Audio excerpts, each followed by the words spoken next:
Welcome to Liberty Starship, where we go beyond the typical terrestrial talk. I am Eric Alexander, along with Peter Main. Together, we are your crew and invite you to join us on the journey to discuss politics and current events. Pete, we have a special guest tonight. Would you like to introduce him to everyone? Yes, I'm here. We're here with Jacob Pritchett, and he's a longtime Arizona resident and a supporter of Justin Amash. Now, we've talked about Justin on previous podcasts. We're sort of on the fence here. You have the two major party candidates. Justin is jumping in, formerly a Republican, now a Libertarian, and we want to sort of explore what the rationale is for Justin Amash's campaign. Can he win? And how this affects the race and how it affects America. So, Jake, if you could just tell us a little bit about yourself. Hi, Pete and Eric. Thanks for having me. My name's Jacob Pritchett. I've lived in Arizona since 2012. I'm from Washington State originally. I guess a little bit about me. I came to Arizona basically to go to Arizona State University. Right when I got here, I got involved in an organization called Young Americans for Liberty, which is a kind of campus activism organization, conservative and libertarian youth organization in the U.S. Really came out of the Ron Paul movement. And I, when I was probably about 16 at high school, I was watching Ron Paul videos about YouTube and reading about libertarian, ideology and like ideas and everything. And really was struck by a lot of the things that Dr. Paul was saying, especially in his, speeches on the floor in the House of Representatives and everything. And really came to embrace the ideas of freedom. And I sort of resolved to, when I started college, to sort of try to get involved, trying to win hearts and minds for the ideas of freedom. And that's what I kind of try to do with Young Americans for Liberty. While I was there, got involved in the Republican Party on a local level a little bit, helped out some candidates, still trying to promote these ideas of, freedom, non-aggression, not initiating force against people. Some people would call it like fiscally conservative and socially liberal, if you want to like explain it to people in a way that is easy for them to understand. But it's basically don't hurt people and don't take their stuff. And that's kind of what I sort of promoted. I was also involved in starting actually an organization called Students for Self-Defense, which advocated for people's right to defend themselves on campus, be that with, whatever kind of weapon that they wanted, like pepper spray, stun gun, even a firearm, but also teaching them how to defend themselves. Politics-wise, over time, I got a little disillusioned with the Republican Party, especially after it went in this populist, direction. It seemed like people weren't really willing to like listen to reason. They were kind of They took some really kind of sharp turns in, I think, a misguided attempt to win, maybe own some libs. I think that stuff's all well and good, but I think they kind of became the enemy of their own purpose. But that's mostly my story. Recently, I joined the Libertarian Party for the first time ever. And so that's just a matter of, if I understand that correctly, you just pay a fee typically. I've read it was like usually less than $50 to become a member of both your state and national Libertarian Party.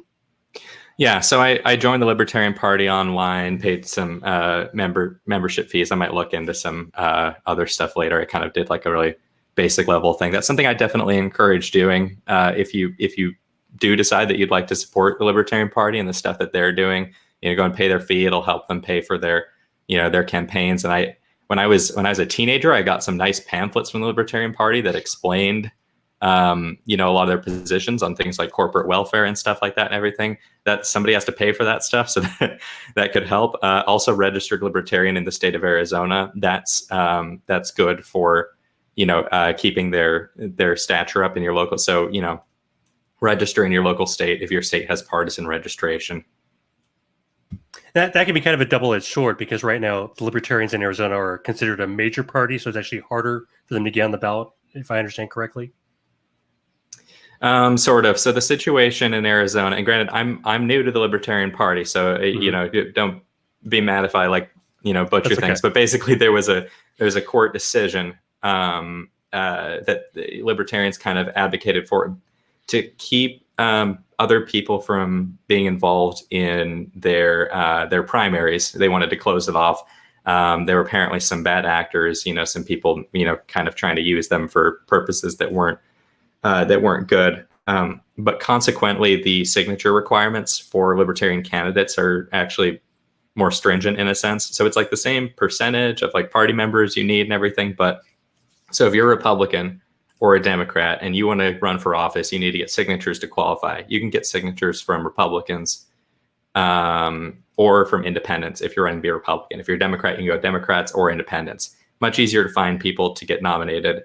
For Libertarians, the raw signature requirement is lower, but you can only reach out to Libertarians, like people who are registered Libertarian, and there aren't as many of them. It's hard to find. It's hard to get a walk list out of that, So like if you like went to a mall and went to try to like ask people if they were Libertarian to get them to sign your nominating petition or something, like good luck with that. That's going to be difficult. Right.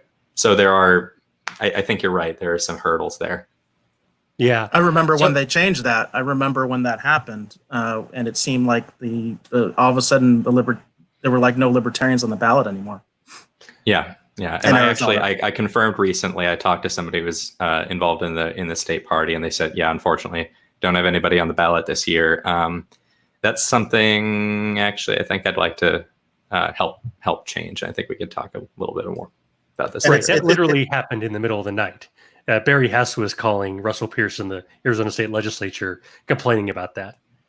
But what's your question, Eric? And it's a huge contrast to the Green Party, because the Green Party, it's very easy to get on the ballot. In fact, we actually hosted someone at one of our events years and years ago, the Arizona Liberty Caucus, the organization that Pete and I met in. We actually hosted a Green candidate one time, and she really wasn't that green, but it was just easy for her to get on the ballot as a Green, Right. So yeah, and I understand that there are some members of the Green Party that are actually pretty libertarian leaning, but yeah, especially in Arizona, because like I said, it's just so easy to get on the ballot as a Green in Arizona. It's just really, really easy. The threshold for signatures is incredibly low. So I guess that's my first question. You've already hit on it. Why does America need a third party? We already have chocolate and vanilla. Why do we need a third flavor? Well, I think I kind of I have my own doubts about this kind of thing, at various times, and I kind of think about a lot about the role of parties. Like, what are they for? Like, third parties, are they to protest or are they to win? Like, what's the point of it? I had a political science teacher in high school actually who kind of helped cement some of my views about this, kind of a pretty matter of fact discussion about the role that parties play. The short of it is, third parties are influential all over the world. They do affect change. Maybe not in the way that they say that they're going to, but they always make a difference. Sometimes it's just by affecting people on the outside. Sometimes it's by actually winning. But I think what's happening right now in the U.S. is we're entering a moment where the Democratic Party and the Republican Party, their constituencies are shrinking because of polarization. So you have this sort of rhetoric and, policy decisions that are kind of increasing in both parties that are increasingly not representing the average American. And just because you're a major party now doesn't mean you're going to be forever. Looking at you, Whig Party. So I think just because, we have this system that's dominated by the two parties right now doesn't mean that it can't change. And I think that actually it's getting to the point where the time is right for change, because we need a party that will represent some kind of middle ground, or just, even ideas that a lot of people on some level agree with. Even like Ronald Reagan, big Republican guy, probably the most famous Republican besides like Abraham Lincoln, I guess. He, said that libertarianism was at the heart and soul of, conservatism. A lot of Democrats describe themselves as civil libertarians. There's a lot of like libertarian views that bleed into like both parties. It's just when it comes to actually when it comes down to it, neither of them are actually like libertarian. But I think that they're, I don't know. I think that some parts of the process have really gotten to the point where they're broken, and you won't be able to change anything without getting somebody from the inside in, because the current political parties are really entrenched in their ways of doing things. They need to save face. There's lots of other reasons they're not going to change. So somebody either needs to make them change, or somebody needs to take their place, I think, at this point in history. Well, also, I would say that it's also about choices, right? I mean, because, there's an old saying that they say that, hey, 2 choices is one more than they had in the Soviet Union, because they had elections in the Soviet Union. There was just only one person on the ballot. So a lot of places do that. And I think that it's all about having additional choices. Don't you think, Jacob? Yeah, I think so. Well, they had choices in the Soviet Union. Like a lot of people were, wanted to point out, you could go. In Washington, D.C., you could stand in front of the White House and scream, "Down with Reagan," right? And the Soviet Union is much like that. You could stand in front of the Kremlin and scream, "Down with Reagan." I like that. I like that a lot. That joke's actually that's from a Soviet radio show, I believe, like from that area. But yeah, actually in China, there's lots of political parties besides the Communist Party. But the Constitution basically says that the other parties kind of like exist at the pleasure of the Communist Party. So the only role of a party in that kind of system is to do things for the other parties. And I think we're actually sort of in a danger of getting this like mentality here in the US, where people have this weird like reflexive reaction to trying to run to another party. Like you're messing with my thing. How dare you mess with my thing? Don't you know we have a system? And, yeah, George Washington, in his farewell address, first president of the United States, warned about the dangers of political parties and factions, and, what could happen if they, became too influential. I think that we're seeing the results that he was warning us about today. Yeah. So to win an election, you have to put together a coalition. You have to kind of look around and not just say, okay, people who think exactly the way I do, they're the people who are going to vote for me, because there's going to be a lot of people who don't think exactly like any of the candidates. In fact, that's where we are. But so what does Justin Amash's winning coalition look like? Is there one? Is it going to, I have a follow-up question, but let's just, Yeah, for sure. So Justin Amash, there it is, Amash 2020. Justin Amash contends that, like I'm saying, essentially there's a lot of people who are underrepresented. There's a lot of people who have issues with the system, and he wants to reach all those people. He wants to build that coalition. This will necessarily involve, bringing people on who aren't really libertarian. Like, I think a lot of people are missing this. Like, the goal is not a mass conversion. That rarely works. Like you're saying, you need to build coalitions.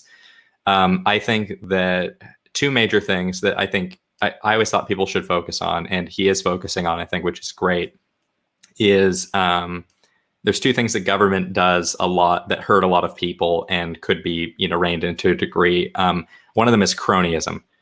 Government takes your resources and they give it to the politically influential. So big businesses, unions, institutions, stuff like that. You saw this in the recent bailout that they did. Everybody got these stimulus checks and they made this big deal about it. But most of the money did not go to individuals. Most of the money went to connected businesses and organizations. And we saw a lot of cases where a lot of these businesses were wasting the money right after they got it, or even before they got it. So the airlines were running, empty flights, burning the cash to make the bailout cash. It's right. It's just absolutely ludicrous. And that's what our system is based on. It's a system of legal plunder. So I think a lot of people are fed up with that plunder. Another thing that people are really affected by right now is red tape. You can see actually recently with the whole situation with the COVID-19 crisis, I really think we could have done a lot better handling this if it weren't for all this red tape. Early on, the CDC effectively stopped people from entering the market with private tests. And they were like, oh, it's okay, we got it, it's going to be good. And then they screwed it up. And then we lost all this valuable time that people could have been, perfecting this process if we decentralized it a little bit more. And I think that's another thing that he's highlighting that's actually hurting a lot of people, is this centralization of decision making, where they're saying like, hey, we need to handle this, we're going to handle the whole thing. And then just the entire, the nature of these bureaucracies is that they mostly exist to protect themselves. I mean, do you watch a lot of Netflix? Yeah, I do. Oh, I do. Yeah. Okay, so recently on Netflix, they've had this kick documentaries and shows about government incompetency, basically. That's my interpretation of it. Maybe that's the libertarian, they might have said it's something else. But you look at these cases with Gabriel Hernandez in Los Angeles, the kid who was, murdered by his, parents, and the stuff about the opioid crisis and the stuff about Waco and all this, like these are cases where the government really screwed up. And they highlighted another big one, I guess. What was it? That was on Netflix. It was the How to Fix a Drug Scandal. Definitely watch that if you haven't watched that. But it was a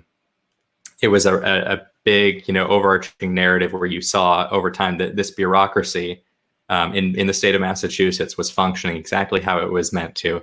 It was basically trying to protect itself at all costs. You had overwhelming evidence that there was something broken in their system. People were there was 2 simultaneous cases of unreliable test results at the state drug labs, and the attorney general of the state actively prevented that investigation going anywhere for ages. And it took the very hard, thankless at the time work of some defense attorneys and some other people like journalists and stuff like that to kind of, force the government to, behave the way it should. But I think this is what happens naturally when any organization gets this large. So we need checks on that kind of power, because we can't have all the decision making, centralized in these people's hands. Now, you mentioned that we have to reach out to a broad coalition, which I agree with. Now, the other side of that argument, you have some people like Jacob Hornberger, Michael Malice, Dave Smith, Tom Woods, who have been saying, conservatism is just progressivism driving the speed limit. If you don't swing for the fences, if you don't have a clear choice, why should people vote for you? Why shouldn't people just vote for one of the 2 major parties? What do you think of that approach? I think that different people are motivated by different things. I think that you have to acknowledge the fact that anybody who joins your cause isn't necessarily going to be in it for the same reasons that you are. You look at all the influential social movements in American history. There were people involved with very different motivations. A lot of people like to talk about the Baptists and the bootleggers. Both of these groups, wanted prohibition for their, various differing reasons. But the same thing is kind of true, I think, of political movements. You have some people who are ideologues, maybe. They have like this idea, this is the ideal version of government, this is the ideal version of society or whatever.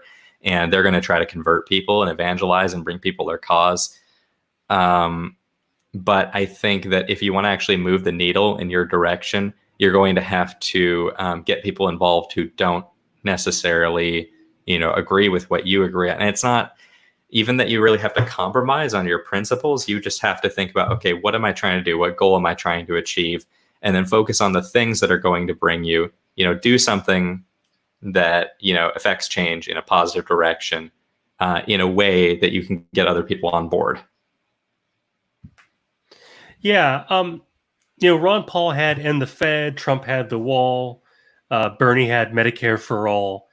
It seems like if you're going to run as sort of an outsider candidate, you need that signature issue that brings people in and makes them realize that you do offer something tangible. Maybe there's an issue for you that was the light bulb moment for you with Justin Amash. What do you think that is for Justin, or do you think he has yet to put that out there?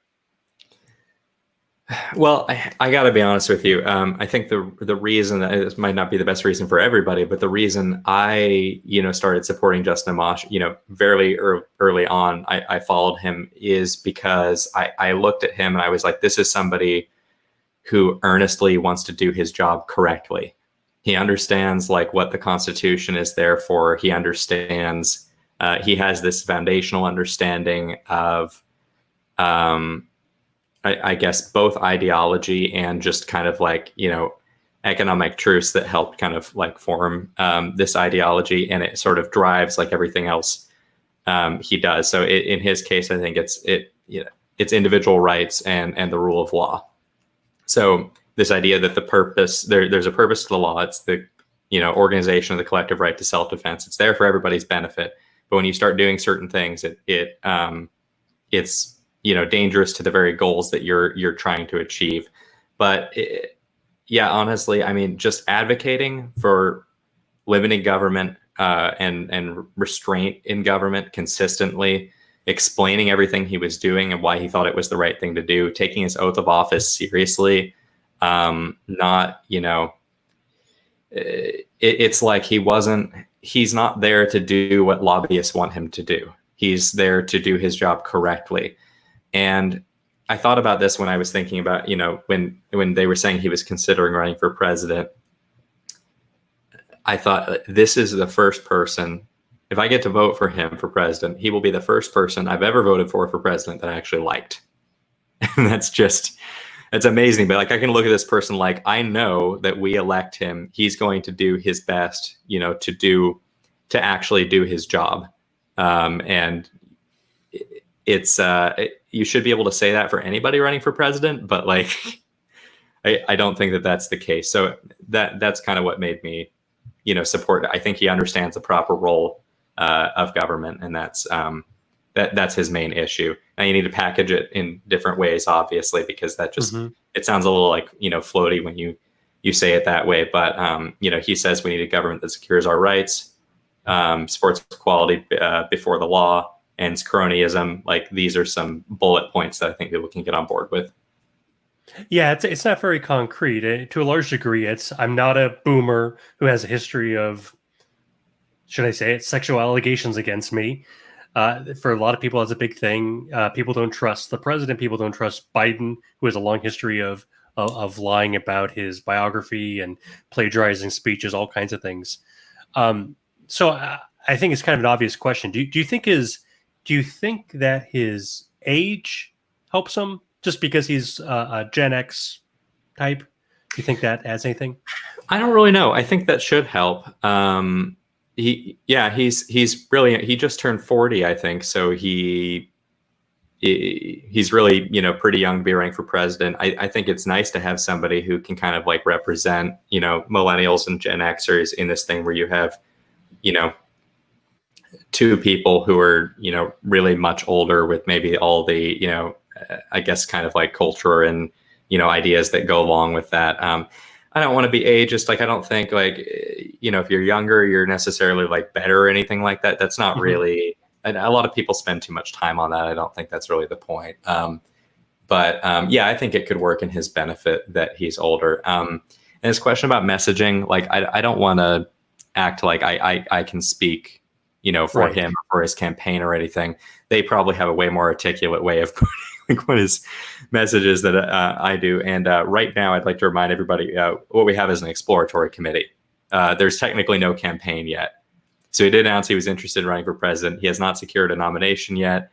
He's not, going to be on any ballots yet. If everything just, stayed exactly like, how it is, he would be on no ballots. So I anticipate more to come. I think a lot of you are going to be, pleased with what you see. Maybe some people won't be pleased with what they see, but like, Obama didn't always have, change we can believe in, or yes, we can, or whatever. Like, that happened, at some point or another. So I think you'll get some kind of thing that you can, that you can rally around. It might be a little bit different than what you've seen with other candidates, though, because unlike other people, I think that he doesn't just focus on platitudes.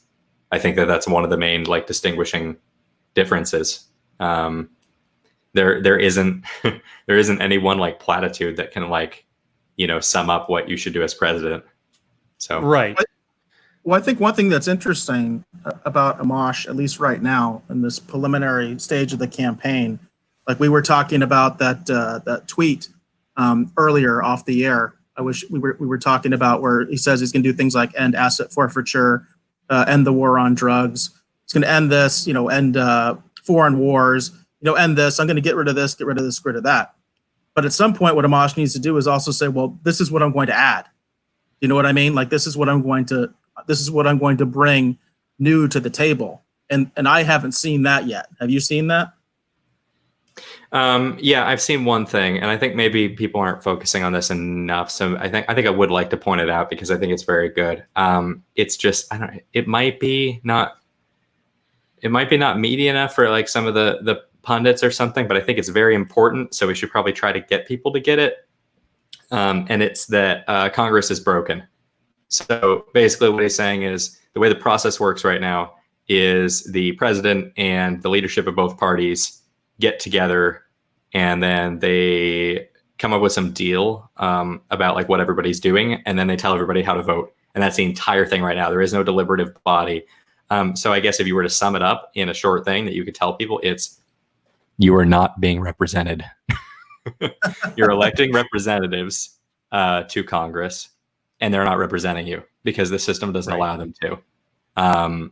Everything's about committee assignments and like other stuff like that. By the way, went to a talk with Barry Goldwater Jr., who was a congressman.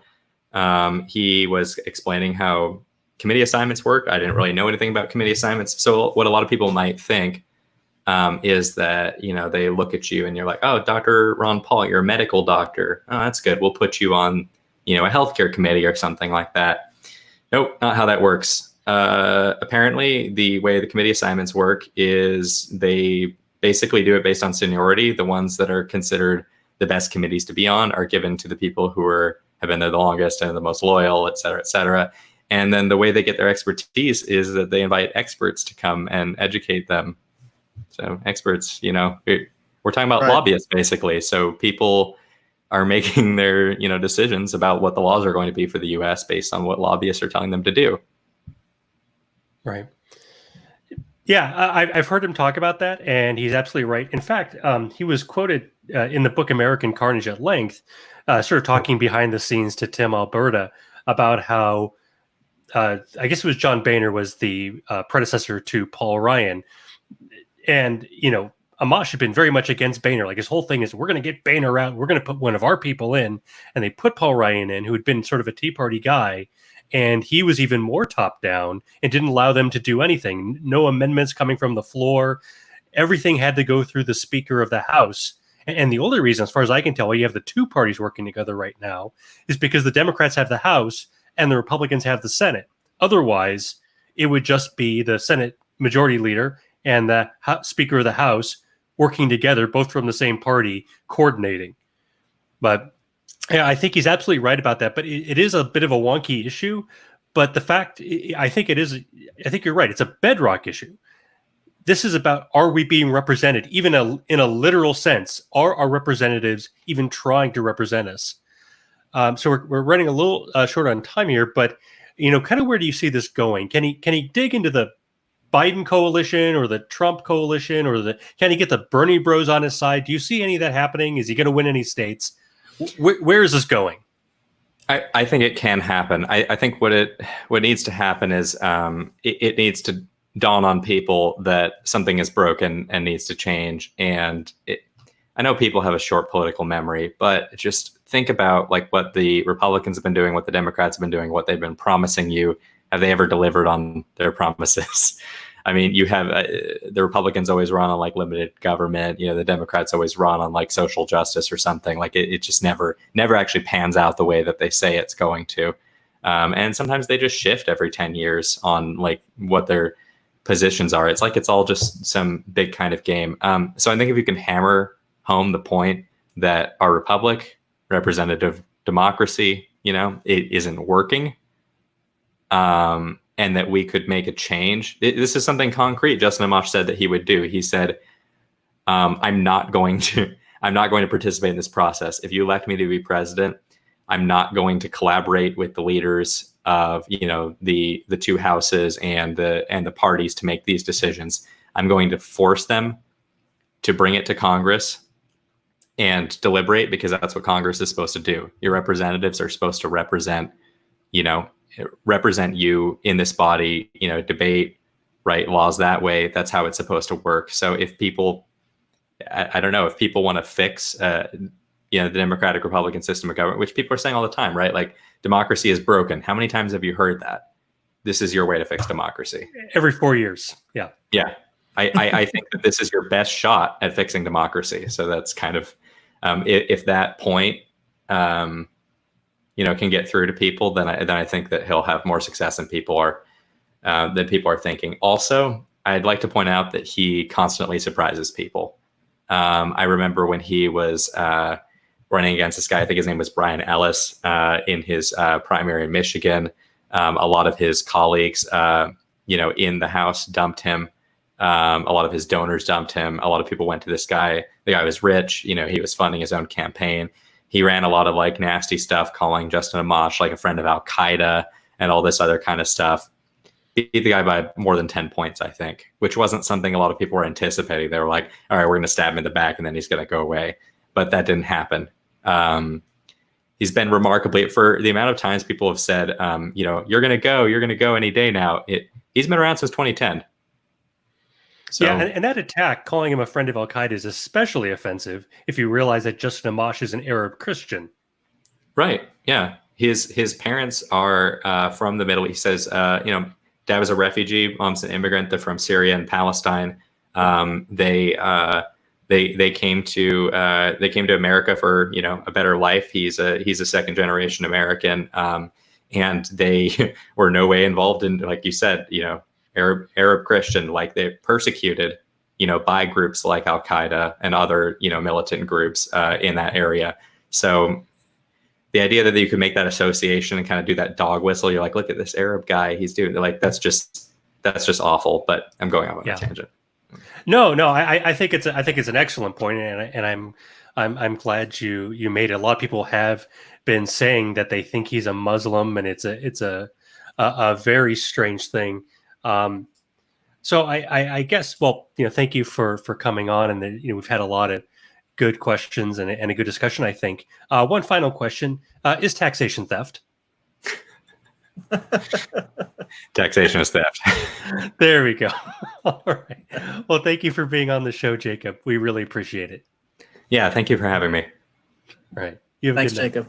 Appreciate it.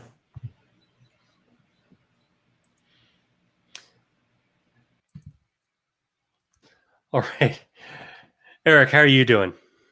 Good. A little tired, but otherwise okay. I'm fine. I like to talk about CNADA, but did you have a news story you want to talk about before that? Actually, I have a daily distraction. So there we go.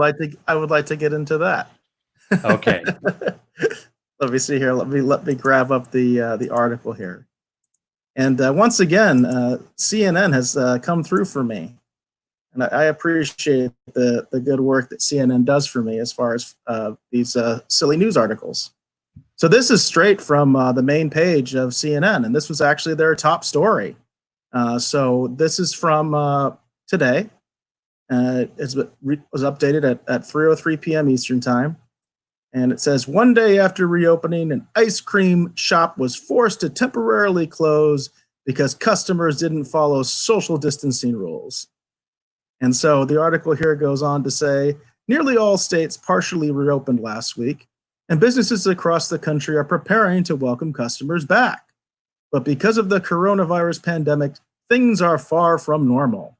An ice cream shop in Massachusetts had to close its doors on Saturday, just one day after reopening, because customers refused to follow social distancing rules and even harassed employees. Things got so bad at the Polar Cape ice cream parlor in Mashpee that an employee quit the same day.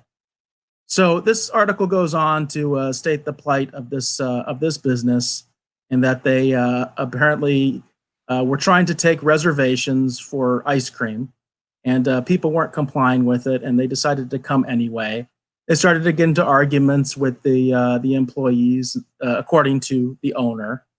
And end of the story, they opened back up within a couple days. So it was basically a big nothing. This clearly is meant to show, the plight of these poor businesses that are being forced to open under these terrible rules that allow for freedom and allow people to have their businesses back. Seriously, this is truly a distraction. I didn't take that away from this article at all. I took the opposite, that they were allowed to reopen and that it was a problem. It's really difficult to do. They were forced to temporarily close.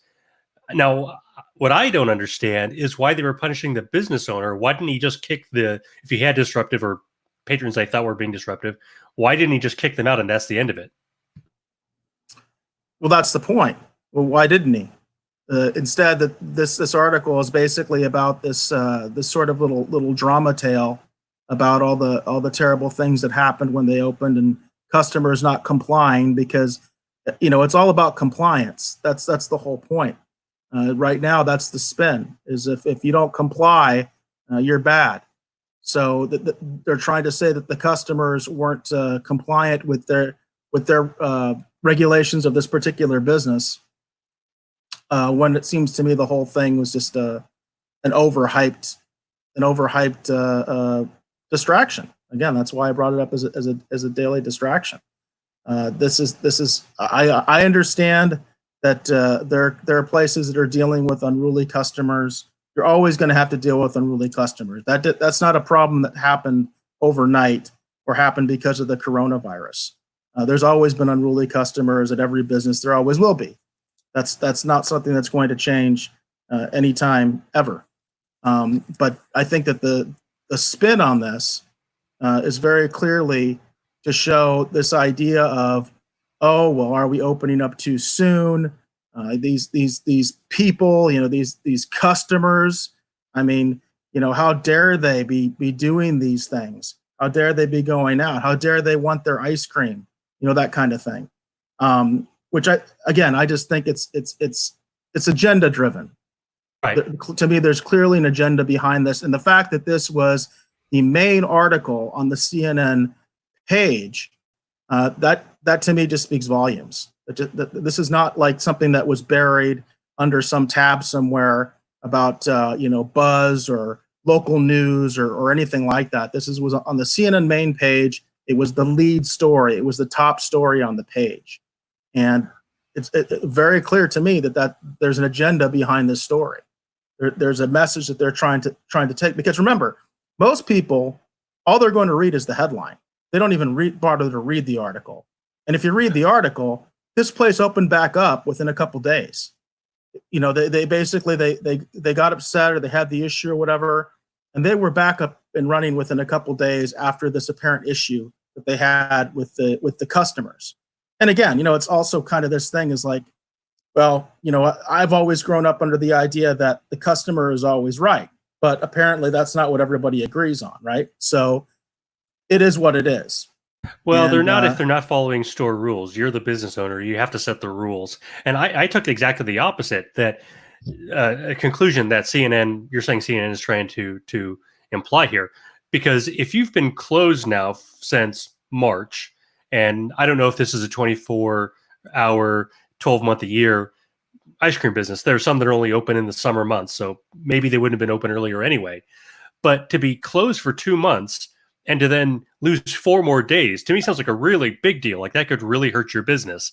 And I, as a business owner, would not be very happy about that. And I wouldn't say it's a distraction. If it were my business, I'd be very, very upset. I'd be upset if it was my business as well. But the point is here is that he's blaming the customers. Well, I want customers if I have a business. I want people to come in and buy my ice cream. Look at the headline. The headline says, one day after reopening, ice cream shop was forced to temporarily close because customers didn't follow social distancing rules. It doesn't say Right. because this business owner didn't have proper security or this business owner wasn't prepared. No, it's the customer's fault. You know what I mean? And that's what I'm taking exception with is the fact that the spin on this story. Well, I I understand. think that's difficult as a business owner. I understand what you're saying in terms of if you're a business owner and you have to close because of a situation, that's terrible for you, right? But the fact of the matter is they've been closed because of a terrible situation, and that's because their governor forced them to close. That's the bigger issue. That's the actual real problem. Not that some customers came in and were causing a disruption at this one business. You see what I'm saying? I absolutely see it. And that really ties into the next story that I wanted to speak about, which I don't know if I sent you the link, but it's from Arizona, the Arizona Republic. And we've been talking about it. We've tweeted about it. It's not just the Arizona Republic talking about it. It's ABC 15. It's everybody in Arizona is talking about how the legislature has adjourned, how they've declared sine die, which is Latin for without days. And I can't remember who it was on the House. Actually, I do. I'm not going to embarrass them. They said sine die. Sine die means without days. It means it's the end of the session. And this is terrible because here we're at this critical juncture in our history where the governors and the mayors, you've talked about the LA model, where the mayors are declaring emergencies so that way they can act as the entire city council by themselves without any checks or balances. They are letting the city councils and our legislatures are letting our governors and our mayors roll all over us and make all of the rules. And then we're going to court. And if the court says that it's constitutional, well, that's okay. I had kind of a cryptic tweet over the weekend. Just because something is constitutional doesn't mean it's not a dumb idea. It may be perfectly allowable to have these bad policies in place, but it doesn't make it a good idea. And the legislature is where we're supposed to be making policy. And what is the Arizona legislature doing? What is Karen Fann, the Senate leader in Arizona, doing? Going on vacation at the one time when we actually need our politicians. Normally, they're useless. Normally, it doesn't matter if they're only in session for a month or two a year because they can get all their business done. But right now, we have an ongoing crisis. And her response is, we will declare a special session if we need to. But guess who gets to call a special session? Do you know? I do not. It's the governor. So if they want to hold the governor accountable, they need the governor's permission. It is absolutely topsy-turvy. So the Arizona Republic's take on this, as you can imagine, is just the coldest of takes. Their first big point is, well, the economy is doing terrible. That means that Arizona doesn't, meaning the Arizona government, doesn't have a lot of money. And so all these bills are going to be dead on arrival because they all cost money. It didn't even occur to them in their coverage that maybe they should be cutting spending because they don't have the money. It didn't even occur to them that they would be passing bills in order to be more cost conscious. Just the opposite. The next argument was, well, you can't do committee work because you can't get into the committee rooms. Well, what are we doing right now? We're talking over the internet. We're on Facebook and YouTube, and you can listen to us on Anchor.fm if get any podcast service you want to listen to us. There are ways to do this, and maybe we should have been doing this all along.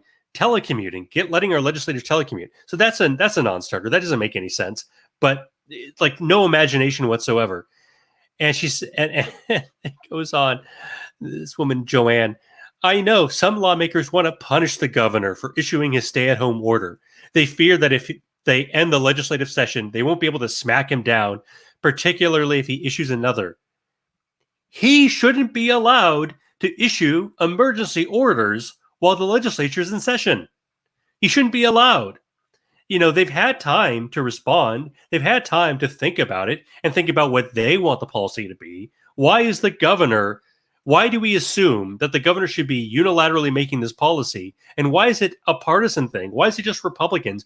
Why are both parties furious that the governor is doing their job and they're not allowed to? So I find it absolutely infuriating. And just to cap this off, because we had a long session with Jacob, it was really good, but we don't want to hold everybody too long. Lawmakers can queue up a list of bills that didn't pass this session, but are ready to go first thing in 2021, and committee chairs would be asked to give them priority in January. So we're going to wait for January for the legislature, which is a part-time legislature, to do their jobs. What do you think about that, Eric? It's just ridiculous. We've talked about that, and it also kind of relates to the main topic that we had at the top of the hour here, with what Amash is saying about legislatures have a job to do and they're not doing it, and we've seen this in the federal government for so long. Now we're really seeing it in our state legislatures as well, and it's crazy. It's absolutely crazy the way that legislatures are just totally acquiescing to the executive branch in every single state. And this is a bipartisan issue where basically they are all folding and basically saying, we're just going to do whatever the governor says. It's amazing. It's absolutely amazing, especially after this amount of time. There's no excuse for the legislature not acting and doing something. Right. The legislature could enact a law, and they could actually put a date on it. They could say, okay, we're going to extend the governor's order until this time, or we're going to end it. The legislature has that ability. No executive has the ability to make these executive orders or emergency declarations, unending. They can't do that. They don't have that kind of authority, especially once the legislature decides, well, we're going to do it this way or do it that way. Because, I've talked about this before. Executive orders have the effect of law. They are laws de facto. They may not be laws de jure because they are not technically laws, but they have the force of law, especially the way that these executive orders are written, because they always have an enforcement mechanism.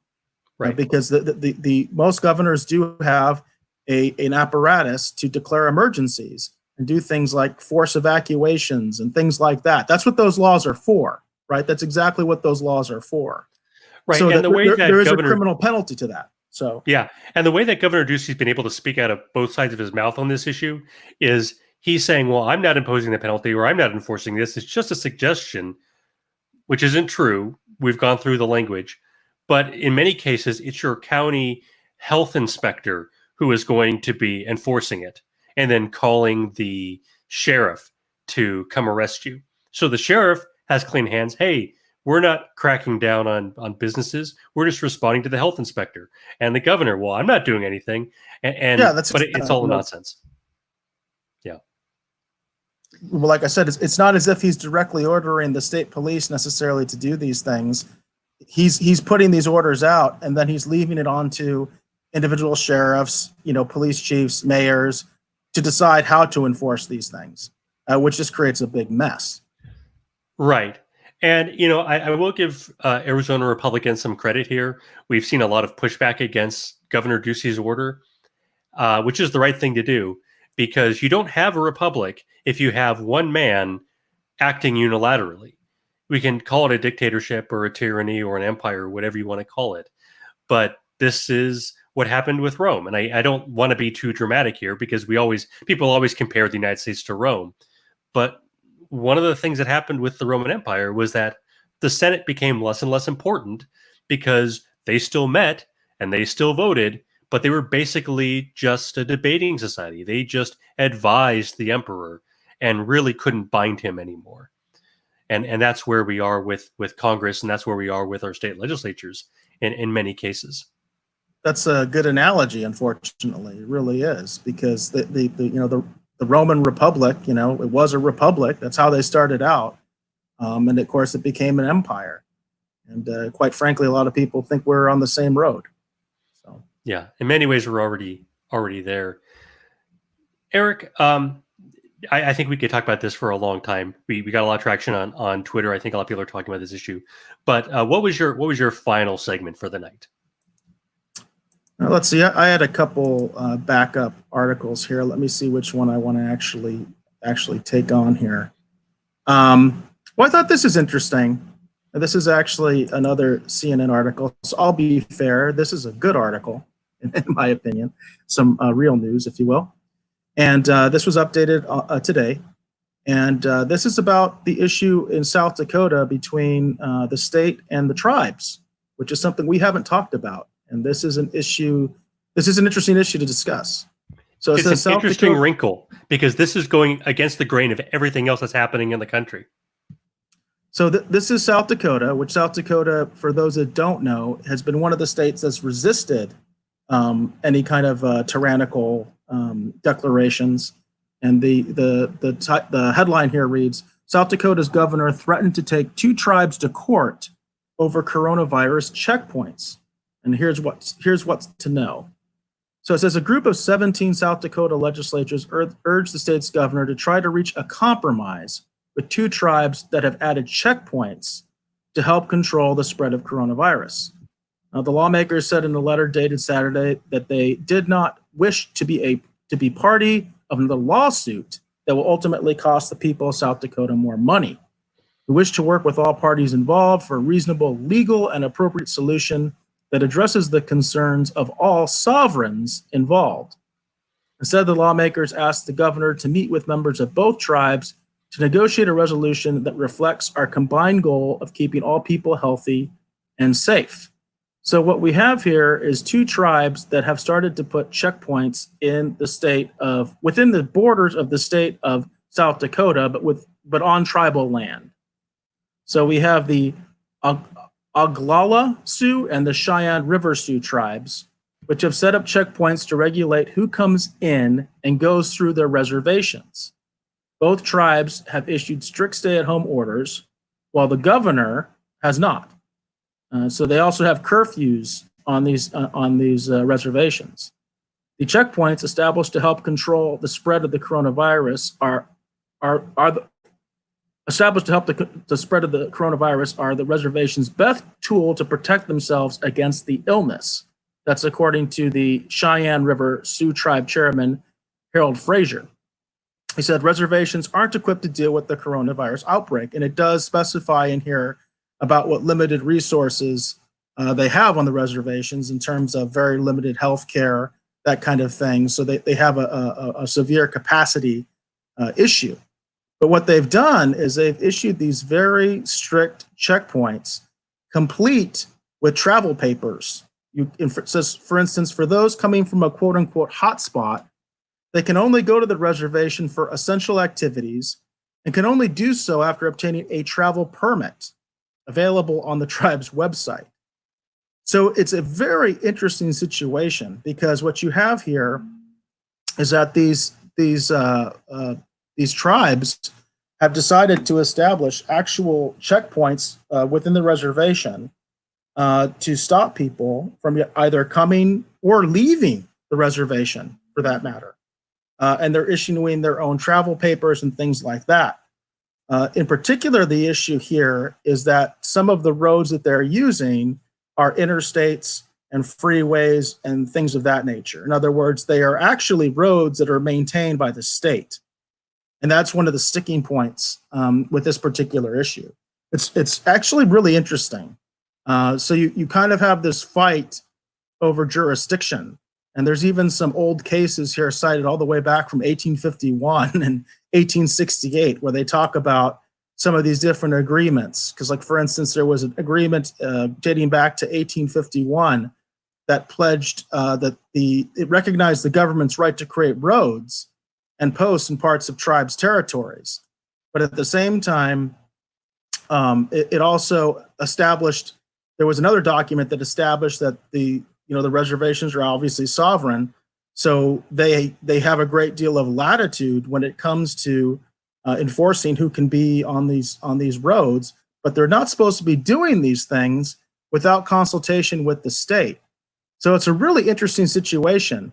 Here in Arizona, we actually do have freeways that go through tribal land. In fact, there's a major freeway very close to where I live that goes directly through tribal land.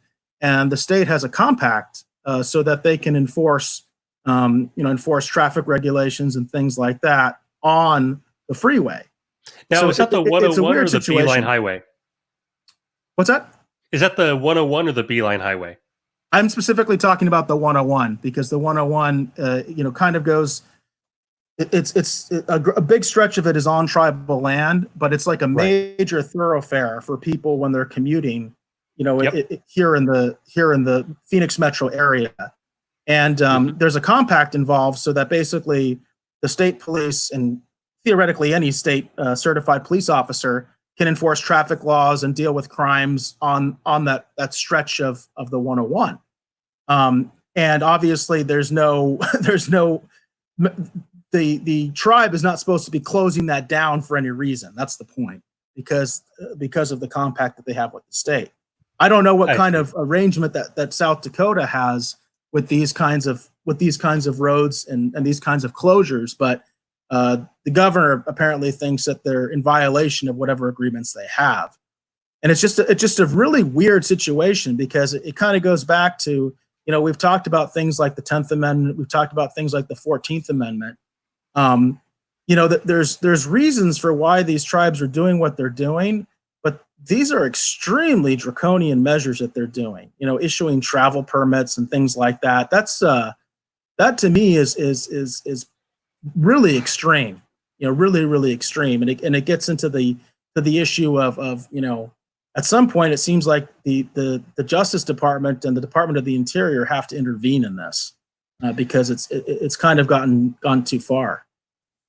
Well, I don't know if I agree with you there, because if we're talking about, say, agreements that they have with the state of South Dakota, fine. I think when we have international treaties, and I believe that these tribes should be allowed to be autonomous. They should be treated in many respects like foreign nations, because they never agreed to become part of the United States. So if they want to govern themselves completely autonomously, or as autonomously as possible, given the current legal patchwork that we have.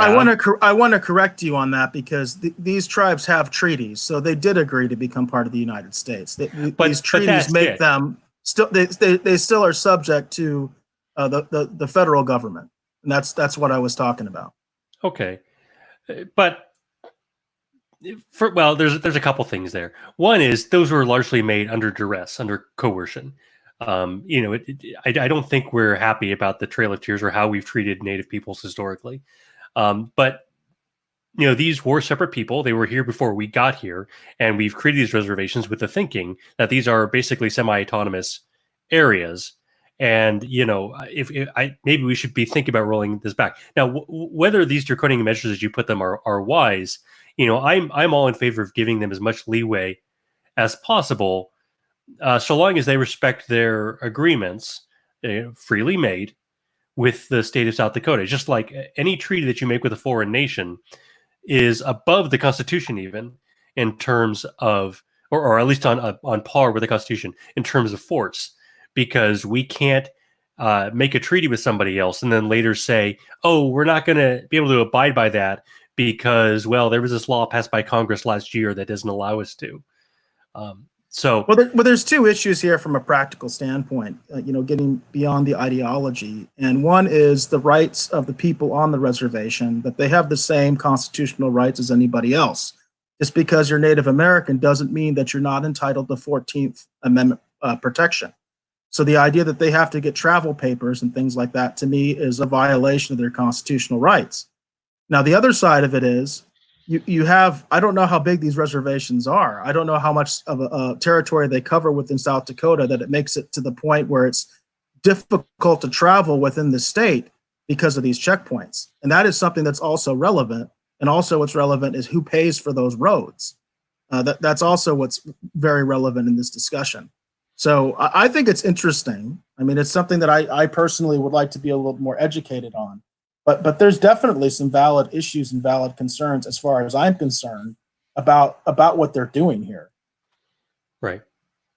And yes, if we're going to treat them as American citizens, then absolutely they're entitled to 14th Amendment protections and all that entails, the Bill of Rights, which was incorporated against the states and presumably against I suppose these tribal groups, if they are subject to the federal government, if they are subject to the Constitution, which again I'm a little shaky on, it seems like they should be given as much latitude as possible, given the history between us and them.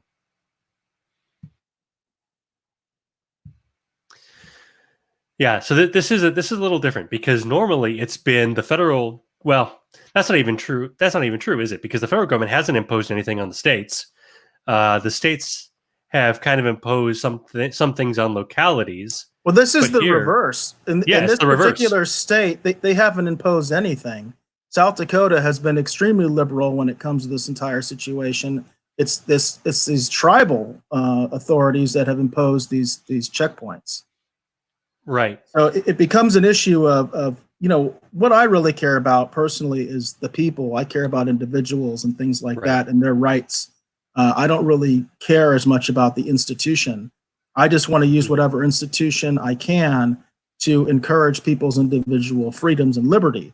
And that's why I'm concerned about this situation. And I think it's an interesting one because I think this tribe is violating people's rights. I'll just put it out there as that. I think they're violating people's rights, their ability to travel, their ability to conduct their lives and their business. And I don't think it's right. I really don't. Right. And they're making decisions based on the situation on the ground. We know that one of the risk factors for coronavirus is obesity. We know that obesity is rampant on Native American communities. So perhaps do you think that maybe they might have a reason to be more strict in enforcing these kinds of rules than, say, the state of South Dakota? Yeah, I mentioned that. That's in the article. Is that they have valid concerns as far as the ability of their reservation to cope with actually any medical crisis, because it sounds like their medical facilities are very limited. But the other side of that is well, where do they go to get treatment normally? Well, it's not on the reservation, obviously. If they don't have any facilities, well, people go somewhere else to get medical treatment. I thought the Bureau of Indian Affairs had some medical system set up for precisely that reason, but I could be wrong. Well, there are, in fact, a lot of the same group that the Surgeon General is part of. It escapes me at the moment. They're one of the uniformed services. Okay. They have a lot of involvement with tribal healthcare and things like that. Because again, it's a federal agency, so they have quite a bit of involvement with that. But in this particular circumstance, the president or chairman of one of the tribes, he mentioned that their facilities are extremely limited on the reservation. They don't have like a fully functioning hospital. In fact, they don't have one single ICU bed. But that doesn't mean that people on the reservation just die if that happens. They obviously go to a hospital that's off the reservation. So it's not like they would be dealing with it anyway. It's kind of a circular argument is what I'm trying to say. Because on the one hand, I understand that their ability to cope is limited, but they don't really cope with it anyway. If they have an extreme medical situation, they take these people somewhere else. They don't have a functional hospital there, so they take them somewhere else. They have the best of both worlds, or at least they have a backstop. Maybe is a better way to put it. If their system is overwhelmed, which it sounds like it is, they have a backstop in having facilities off the reservation that they can access. Yeah, absolutely. Like I said, they have the same rights of any other American citizen, and they have the same. I'm sure they have jobs off the reservation, all those different kinds of things. It's not like they normally are stuck on the reservation no matter what's going on. But my point is that again, they are entitled to the same rights under the Constitution as anybody else. Just because you live on a reservation doesn't mean that suddenly your rights go away. Yeah, I completely agree. Well, I think we've had a lot of good topics tonight. This has been a very different kind of show. We haven't had two main segments. We've had one main segment and three shortish, actually became longer segments than we thought they were going to be. But, is there anything else you'd like to share before we sign off tonight, Eric? No, I think I'm good. All right. Well, in that case, my name is Pete Maines. I'm here with Eric Alexander. And until next week, you keep flying free.